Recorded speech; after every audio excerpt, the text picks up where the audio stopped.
The 100-Pound Experiment, Episode 2. The real goal was self-trust.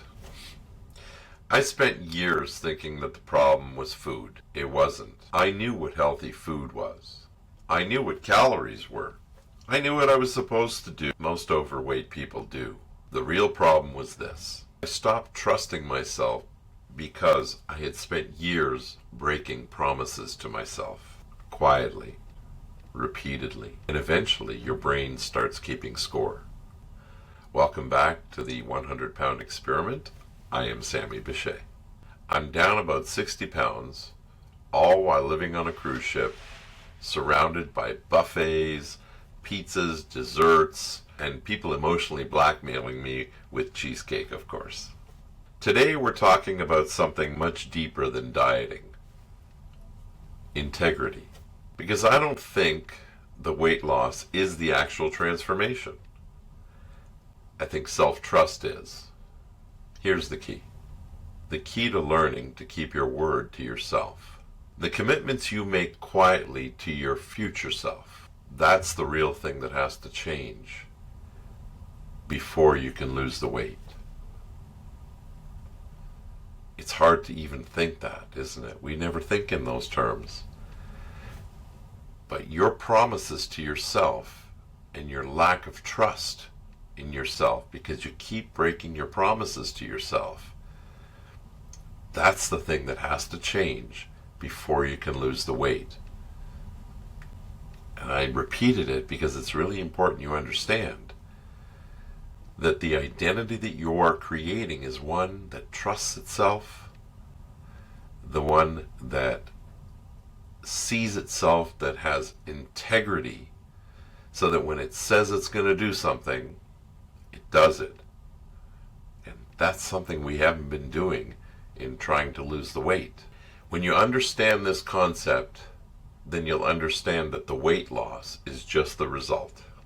The actual transformation is deeper than that. The real transformation is becoming a person of integrity again. A person who trusts himself, a person who respects himself or herself, a person who stops abandoning themselves in those tiny moments throughout the day. Those moments are small. That's the crazy part. Nobody gains 100 pounds in one dramatic moment. It happens through tiny negotiations, tiny betrayals. I mean, tiny little screw it. One extra dessert. Let's skip the walk. Eating because you're stressed. Eating because you're depressed. Eating because you're bored. Eating because you're celebrating. Eating because Elton John is playing near the buffet. And suddenly you need emotional tiramisu.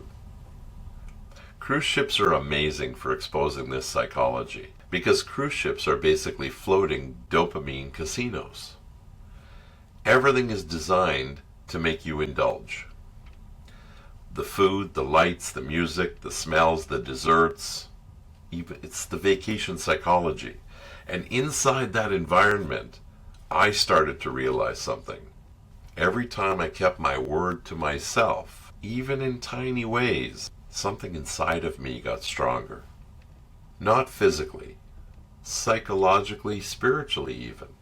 Because every time you break your word, your brain remembers. And eventually you stop believing yourself. You stop trusting yourself. You start living in this quiet, internal identity of, I don't follow through. That destroys people slowly. Not just physically, but emotionally. Because now every promise feels fake before you even begin. You become the person who says, this time it'll be different. And deep down, you don't even believe it yourself anymore.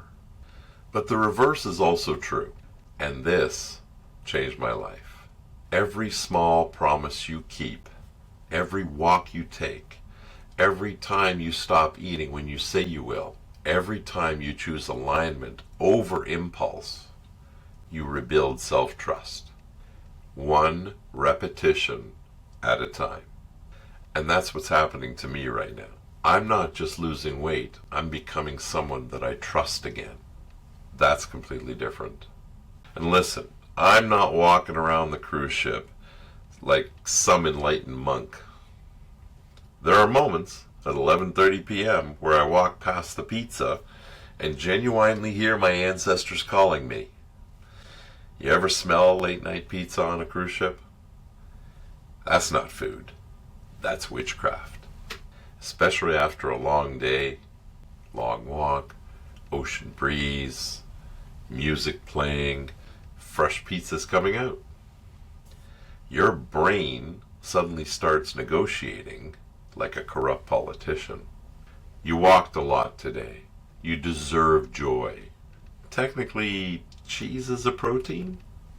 But every time I walk away, or even just stop at the one slice of pizza instead of 7, I reinforce something much more important than calorie reduction. I reinforce that I keep my word now. I reinforce that I keep my word now. That's the muscle I'm really training. So if you're listening to this and you've struggled with weight for many years, maybe stop asking, why can't I stay motivated? And start asking, do I trust myself? Because motivation is temporary. Self-trust is structural. And maybe the goal isn't becoming skinny. Maybe the goal is becoming aligned. Aligned between intention, action, identity, and behavior. Not perfect, aligned. You do not need perfection. You need repeated returns to alignment. That's sustainable, that's human, and honesty, and might be the real transformation underneath all this. In the next episode, I'm going to talk about why I don't think I was actually addicted to food. I think I was addicted to the emotional and neurological response that food gives. And once I understood that, it changed everything. See you next time.